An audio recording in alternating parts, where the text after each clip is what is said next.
Finally tiger জাকিরকে সাথে নিয়ে RX smart card সেলুনের নোয়াখালী ব্রাঞ্চ গ্র্যান্ড ওপেনিং করে ফেললাম। কারণ নোয়াখালীর জন্য আজকে আমি জাকির তো আন্নেগো তো একটু লাগবে না, হেয়ার কাট একটু ফেসিয়াল। হ্যাঁ, আসবেন, ঘষা মজা করবেন, আমার ডায়লগ বললে আপনারা ডিসকাউন্ট পাবেন একটা। আসসালামু আলাইকুম, কেমন আছেন সবাই? Welcome to Noakhali. আমরা কিন্তু বর্তমানে নোয়াখালী আছি, আর ইতিমধ্যে অনেকেই জানেন আমার আরএক্স স্মার্ট কার্ড সেলুনের 7 নম্বর ব্রাঞ্চ নোয়াখালীতে ওপেনিং হতে যাচ্ছে আজ। ঢাকা থেকে নোয়াখালী পাবেল ভাই চলে আসছে আমার গ্র্যান্ড ওপেনিং এ। পাবেল ভাইকে নিয়ে এখন আমরা অলরেডি আমার ব্রাঞ্চের নিচে চলে আসছি, আর এখানে কিন্তু অনেক মানুষ জড়ো হয়ে গেছে আমাদের সাথে দেখা করার জন্য। আমি খুবই দুঃখিত, রমজান মাসে এত বড় করে ওপেনিং করাটা ঠিক হয়নি। তাও আমার অনেক ইচ্ছে ছিল আপনাদের সবাইকে সাথে নিয়ে ওপেনিংটা করি। ব্রাঞ্চের নিচে কিন্তু প্রচুর পরিমাণে ক্রাউড হয়ে গেছে, যার কারণে ভিতরে ঢোকাটা খুব টাফ হয়ে পড়েছিল। পুলিশ নিজেও হিমশিম খাচ্ছিল ক্রাউড দূর করতে। সো ফাইনালি সবার সাথে দেখা করার পর আমরা উপরে চলে আসলাম পাবেল ভাইকে নিয়ে। আমাদের প্রত্যেকটা ব্রাঞ্চ কিন্তু কেক কেটে ওপেনিং করা হয়, বাট যেহেতু রমজান মাস, যার কারণে আমরা ফিতা কেটে ওপেনিংটা করে ফেলি। আলহামদুলিল্লাহ, আপনাদের সবার ভালোবাসা এবং দোয়া সবসময় আমার সাথে আছে, যার কারণে আলহামদুলিল্লাহ আমাদের বাংলাদেশে টোটাল 7টি ব্রাঞ্চ হয়ে গিয়েছে। পাবেল ভাইকে একটু সেলুনটা ভিজিট করাচ্ছিলাম যে কিরকম ডেকোরেশনটা দেখাচ্ছিলাম। পাবেল ভাই বলতেছিল যে ডেকোরেশনটা খুবই সুন্দর হয়েছে এবং খুবই লাক্সারিয়াস ভাবে করেছি।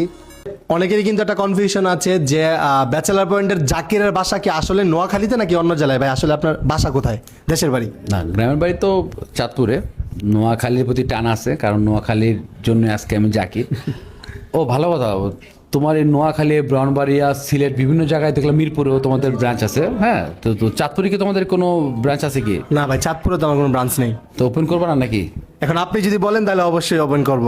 তুমি যদি ওপেন করো, আমি এই ভিডিওতে বলে দিলাম আমি যাবো ওপেনিং। ওকে, যেহেতু পাবেল ভাই যেহেতু বলছে অবশ্যই চাঁদপুরে ব্রাঞ্চ একটা দিতেই হবে, তো আপনারা কারা কারা চাঁদপুরে ব্রাঞ্চ চান তারা অবশ্যই এই ভিডিওর নিচে কমেন্ট করবেন।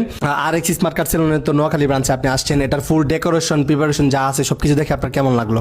না, আমার কাছে মনে হয়েছে কি, সত্যি বলতে কি, মানে তোমাদের ডেকোরেশনের মধ্যে মানে অনেকটা সিমিলার তোমার আদার্স যে ব্রাঞ্চগুলো আছে। কারণ হচ্ছে আমার কাছে মনে হয় না যে আমি নোয়াখালীতে আসি, মনে হচ্ছে না আমি ঢাকার হয়তো কোনো সেলুনে গেছি, অথবা তোমার সিলেটের কোনো, মানে তোমার ইয়ে থাকে। বাট সুন্দর, নোয়াখালীটাও সুন্দর, স্পেসটা বড়।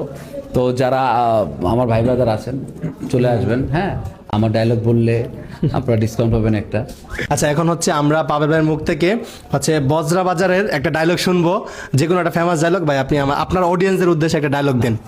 ফেমাস তো ডায়লগ কি, সবাই তো এটা শুনছেই, জানছে। তো আমি যেটা বলতেছি যে নোয়াখালী যারা ভাই ব্রাদার তারা আরএক্স স্মার্ট কার্ড সেলুনে চলে আসবেন। যেহেতু সামনে ঈদ চলে আসবে কয়েকদিন পরে, তো আন্নেগো তো একটু লাগবে না, হেয়ার কাট একটু ফেসিয়াল। হ্যাঁ, হাইড্রা ফেসিয়াল কত কি আছে কেন। হ্যাঁ হ্যাঁ, আসবেন, ঘষা মজা করবেন।